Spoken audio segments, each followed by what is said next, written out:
Punjab national bank PNB घोटाळा, ज्यात मुख्य आरोपी म्हणून मेहुल चोक्सी आणि त्याचा पुतण्या नीरव मोदी यांचा समावेश होता। हा भारतातील सर्वात मोठ्या आर्थिक घोटाळ्यांपैकी एक आहे। हा घोटाळा फेब्रुवारी 2018 मध्ये उघडकीस आला आणि त्यामुळे संपूर्ण बँकिंग प्रणालीवर विश्वासाला मोठा धक्का बसला। या स्टोरीमध्ये बघूयात नेमकं हा घोटाळा काय आहे आणि कसा झाला।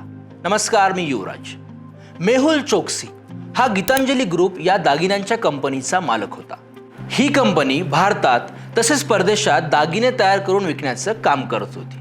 त्याचा पुतण्या नीरव मोदी देखील हाय एंड दागिन्यांच्या व्यवसायात कार्यरत होता। दोघेही बिझनेस पार्टनर आणि भारतात आणि परदेशात एकूण जवळपास 300हून अधिक स्टोअर्स होते। 2018 मध्ये पंजाब नॅशनल बँकने PNB मुंबईच्या एका शाखेतून 11,000 कोटी रुपयांचा घोटाळा उघड केला। या घोटाळ्याचा मुख्य भाग होता LOU लेटर ऑफ अंडरटेकिंगचा गैरवापर। LOU म्हणजे एक प्रकारची बँकेकडून दिली जाणारी हमी असते, जी दुसऱ्या देशातील बँकेला आश्वासित करते की जर त्यांनी ग्राहकाला कर्ज दिलं तर ही बँक परतफेड करेल। पण नेमकं हा घोटाळा कसा झाला आता हे बघा। मेहुल चोक्सी आणि नीरव मोदी यांच्या कंपन्यांनी PNBच्या काही अधिकाऱ्यांशी संगनमत करून LOU जारी करण्याची प्रक्रिया गैरमार्गे वापरली। त्यांनी Swift system, society for world wide internal financial telecommunication याचा वापरून या हमीपत्रांची नोंद PNBच्या कोर बँकिंग सिस्टीममध्ये न करता थेट परदेशी बँकांना दिली। या हमीच्या आधारे त्यांनी विदेशी बँकांकडून डॉलर्समध्ये कर्ज घेतलं।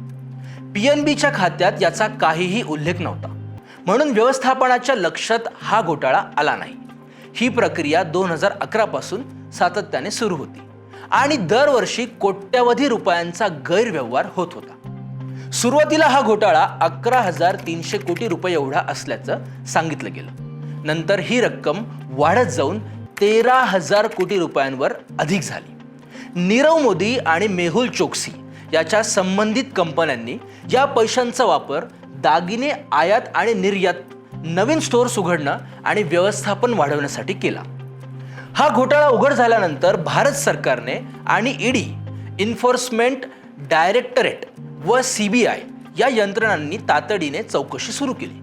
मेहुल चोक्सी आणि नीरव मोदी यांनी या घोटाळ्याच्या उघडकीपूर्वीच भारतातून पलायन केलं। मेहुल चोक्सीने जुलै 2017 मध्ये अँटिग्वा आणि बारबुडा या देशाचं नागरिकत्व घेतलं। नीरव मोदी लंडनमध्ये पळून गेला।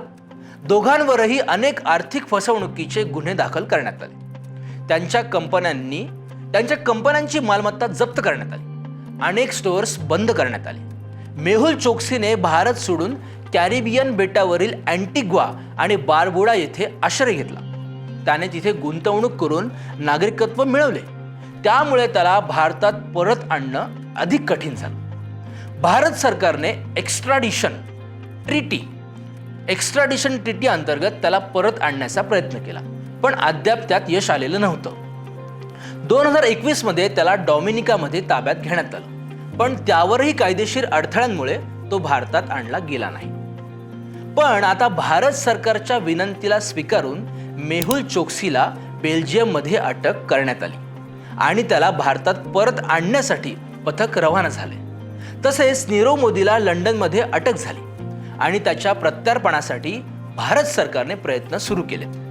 ब्रिटनच्या न्यायालयाने 2021 मध्ये त्याच्या भारत प्रत्यार्पणास मान्यता दिली। मात्र नीरव मोदीने अपील दाखल केल्यामुळे प्रत्यक्ष प्रत्यार्पण प्रक्रिया अद्याप प्रलंबित आहे।